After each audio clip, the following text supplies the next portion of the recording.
नमस्कार, खबरों की दुनिया में आपका स्वागत है। आप देख रहे हैं एमआरयू इंडिया टीवी और मैं हूं आपके साथ अमन त्रिवेदी। इस वक्त की बड़ी खबर दिखाएंगे उत्तर प्रदेश के औरैया से आ रही है, जहां भाजपा सांसद रामशंकर कठेरिया ने साई मैरिज होम में बुलाई प्रेस कॉन्फ्रेंस। जी हां,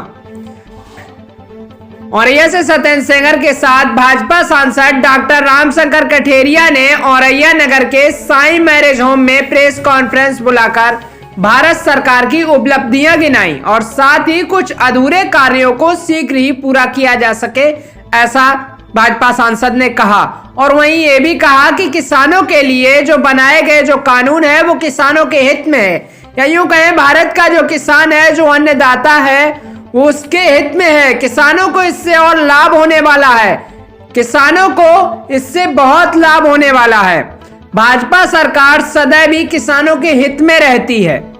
औरैया सब्जी मंडी के सामने शीघ्र ही बनेगा ओवरब्रिज, शीघ्र ही पचनद बांध का भी शुभारंभ होगा।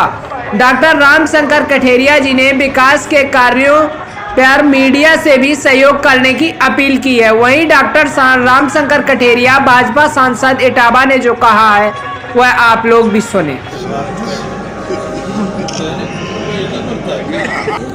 यशस्वी प्रधानमंत्री माननीय नरेंद्र मोदी जी के नेतृत्व में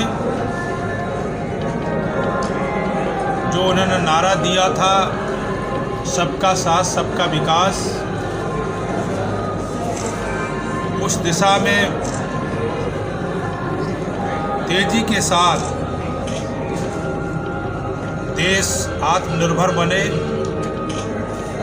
स्वावलंबी बने और दुनिया में उसकी ताकत बढ़े। उसी क्रम में हमारे देश का जो किसान है, गरीब है, मजदूर है, दलित है, पिछड़े हैं, महिलाएं हैं, उनके लिए भी बहुत सारे कानून बनाए गए हैं। उनमें एक कानून जो किसानों से संबंधित 3 कानून बने हैं, जिसको लेकर जहां पर चुनाव होने वाला है वहां के लोग आंदोलन कर रहे हैं, लेकिन पूरे देश के किसान 1-2 स्टेट छोड़ करके सभी प्रदेश के किसान पूरी तरह भारतीय जनता पार्टी के साथ हैं, माननीय मोदी जी के साथ हैं और इन कानूनों के साथ हैं। उत्तर प्रदेश सरकार ने पिछले 3.5 साल में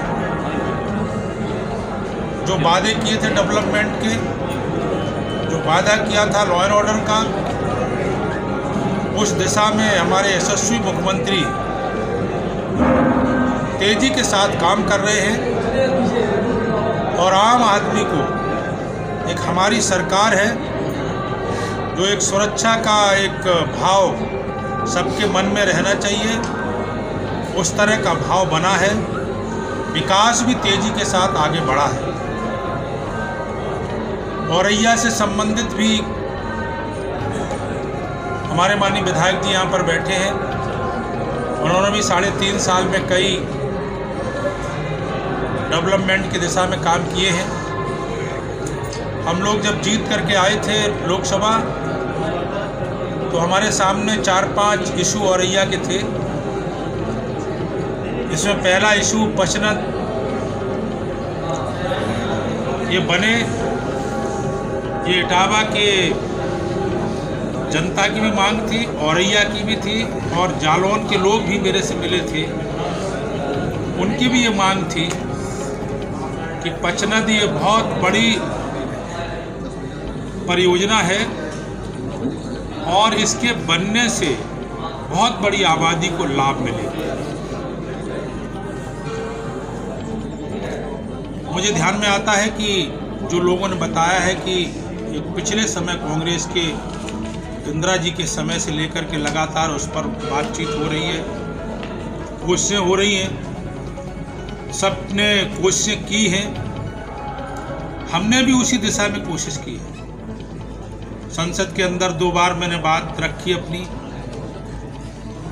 नितिन गडकरी से 2 बार उस संबंध में मिला, माननीय मुख्यमंत्री जी से बात की। स्पेशल कानपुर के कमिश्नर पहले बोबड़े साहब थे, उनको इस दिशा में लगाया और हमारी पार्टी के सभी लोग इस दिशा में काम किया। और आज हम लोग कह सकते हैं कि जो एक लंबे समय से लंबित परियोजना, जो बुंदेलखंड से लेकर के कानपुर जिला से लेकर औरैया, इटावा, जालौन के किसानों के साथ साथ यहाँ पर टूरिज्म को भी बहुत एक बड़ा बढ़ावा सिंचाई के साथ साथ मिलेगा। और इसी के साथ साथ और सारी कई परियोजनाओं को हम आगे इससे संबंधित योजना बनाने की दिशा में बातचीत कर रहे हैं। तो मुझे लगता है कि इसी कार्यकाल में हम चाहते हैं कि इस योजना का शुभारंभ हो, ये हमारा संकल्प है। और मैं प्रसन्नता के साथ कह सकता हूँ कि हमारे उत्तर प्रदेश के यशस्वी मुख्यमंत्री जी ने, जिसको विशेष रूप से पूरा इसका जो प्रेजेंटेशन था, जो रुड़की IIT ने जो प्रोजेक्ट बनाया था, जो उस पर खर्चा था, वो खर्चा भी दिया। और पूरा प्रेजेंटेशन सुनने के बाद चीफ सेक्रेटरी के माध्यम से केंद्र सरकार को चला गया है। हमने नितिन गडकरी जी को पत्र भी लिखा है और 9 तारीख को जा रहे हैं, तो नितिन गडकरी जी के साथ 9 या 10 में हम मीटिंग करके और इसको आगे बढ़ाएंगे। दूसरा, यहाँ मुझे लगता है कि मुझे हमारे कार्यकर्ताओं ने भी और मीडिया के कुछ बंधुओं ने भी ये मंडी के सामने जो फ्लाईओवर की मांग रखी है, कहा कि यहाँ पर हाईवे है और यहाँ पर बहुत सारा, तो मैं कल ही मेरे को इस तरह की जानकारी कुछ लोगों ने दी थी, मांग रखी थी। माननीय विधायक जी भी यहाँ बैठे हैं। मैंने कल ही NHI के जो PD हैं, प्रोजेक्ट डायरेक्टर हैं, उनसे बात की है, सेक्रेटरी से बात की है। और निश्चित रूप से मैं ये कहूँगा कि 1 साल तब आएगा जब इसका शुभारंभ का मैं एक तरह से विश्वास दिलाता हूँ कि इसकी हम कोशिश करके शुभारंभ कराएंगे। तीसरा, यहाँ हम कार्यकर्ताओं ने ये बात कही थी कि औरैया ज़िले में मेडिकल की दृष्टि से जितना अच्छा यहाँ व्यवस्था होनी चाहिए वो आज भी नहीं है, और प्राइवेट तौर पर भी यहाँ पर कोई डॉक्टर ऐसी नहीं है। उसी में से ये बात निकल करके आई थी जब हम लोग बात कर रहे थे कि यहाँ पर ब्लड बैंक तो है, लेकिन ब्लड बैंक का शुभारंभ नहीं हुआ या वो चालू ही नहीं है उस अवस्था में। तो मैं कल ही मैंने बात की है संबंधित अधिकारियों से, ये बहुत जल्दी 3 महीना के अंदर इसको चालू करा करके, और हमारे सबसे पहले हमारे कार्यकर्ता पूरे ज़िले भर के बड़ी संख्या में हम लोग रक्तदान करके उसको शुभारंभ कराएंगे। इसके साथ साथ हमारे चुनाव में एक विषय और आया था, ये प्लास्टिक सिटी वाला विषय आया था कि वो कैसे वहाँ पर चालू हो, कैसे व्यवस्था बने। हमने उस संदर्भ में जो कठिनाई थी, उस कठिनाई को प्रैक्टिकली भी समझा, लेकिन उसमें जो टेक्निकल कठिनाई थी उसको भी अधिकारियों के साथ बैठ करके मैंने बातचीत की है। और मुझे उम्मीद है कि उसका कोई ना कोई हल जल्दी निकलेगा और उसको हम कर सकेंगे। इसी के साथ साथ हमारे कार्यकर्ताओं ने एक और मांग की, और जनता ने, कि औरैया से लेकर के टोल तक सर्विस रोड दोनों तरफ ठीक से काम न करने के कारण एक्सीडेंट की घटनाएं बहुत हो रही हैं।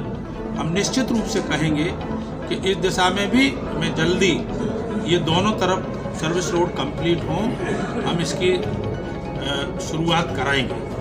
तो कुछ औरैया से संबंधित इशू थे, कुछ मैंने विशेष रूप से, हमारा ये है कि आप सब मीडिया के बंधुओं से भी आग्रह क्योंकि ये जो पचरथ परियोजना का इशू है, इसको आप लोग भी हमारे साथ, हमारे विधायक जी के साथ, पार्टी के साथ, और जिन लोगों ने अभी तक कोशिश की उन सबके साथ, क्योंकि सबकी इच्छा है, कोई हमारी कोशिश से अकेले नहीं है, आप सबका हमें भी संदर्भ में पूरा सहयोग इसमें मिले। कोशिश सर मैंने की थी इसमें, हाँ, मैं कह रहा उमा हूँ भारती कोई के साथ में सहयोग बैठ के मैंने कोशिश की थी। आपने नहीं करी, बहुत लोगों ने की, इसलिए मैंने नाम लिया लंबे समय से। बहुत लोगों ने, सबने किया है, हम भी उसी में एक हैं, आप भी उसी में एक हैं। सब लोग मिलकर इसको गंभीरता से, जो मीडिया का पार्ट है, उस रोल को आप सब निभाएंगे, ऐसा मैं आप सबसे विनती करता हूँ। और इसी संदर्भ में आज मैं यहाँ रात में रुका था, तो कार्यकर्ताओं से भी बातचीत की है और जनता से भी कुछ लोगों से मिला हूँ। तो हमने कहा आप लोगों से भी हम नए साल का शुभकामनाएं भी आप सबको दे दूं, आप सबको बधाई भी दे दूं। और मैंने माननीय अध्यक्ष जी से अनुमति लेके ये प्रेस का एक छोटा सा आयोजन किया है। इतनी बात मुझे संक्षेप में उस पॉइंट पर कहनी थी। धन्यवाद। जो कली मंदिर समिति परिषद के लिए बना हुआ है 2004-16 में पत्र भी लिखे हैं, बातचीत भी की है।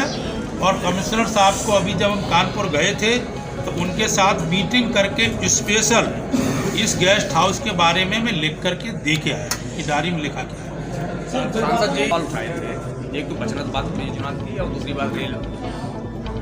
मैंने रेल वाली जो बात उठाई थी, चूंकि कोरोना का पीरियड था और इसलिए सारी रेल परियोजनाएं जो भी जहां थी, या कहूँ मैं सारी ट्रेनें रुक गई, या हमने एक आध ट्रेन जो यहाँ बहुत लंबे समय से फफूंद में मांग हो रही थी, कानपुर वाली पैसेंजर को फफूंद से आगरा तक बढ़ाने के लिए, वो भी हमने प्रस्तावित, मैंने बढ़ चुकी थी, उसकी डेट भी फाइनल हो गई थी।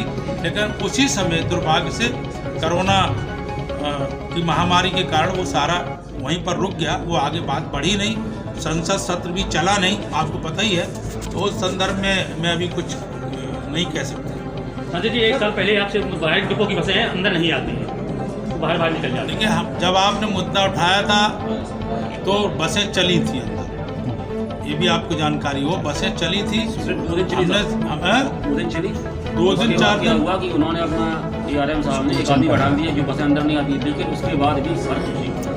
मैंने देखा था, महीनों आदमी उनका बैठा था वहाँ किराए पे, देखा था, ये फर्क नहीं पड़ा था उसके बाद। लेकिन उसके बावजूद भी टेक्निकल जो कठिनाई उन्होंने बताई शहर में आने के बाद, उसके कारण वो कह रहे हैं कि हमें कठिनाई होती है, वहाँ पर जाने में भीड़ भाड़ लगती है, जाम लगता है।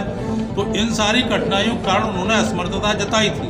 लेकिन आप ये बात, आप जो बात तो आपके आगरा में भी लगती है, कानपुर में लगती है। हम दोबारा तहसील हेडक्वार्टर है भाई साहब, दोबारा हम आप इसको गंभीरता से बात करके इसको कुछ बात जरूर करूँगा।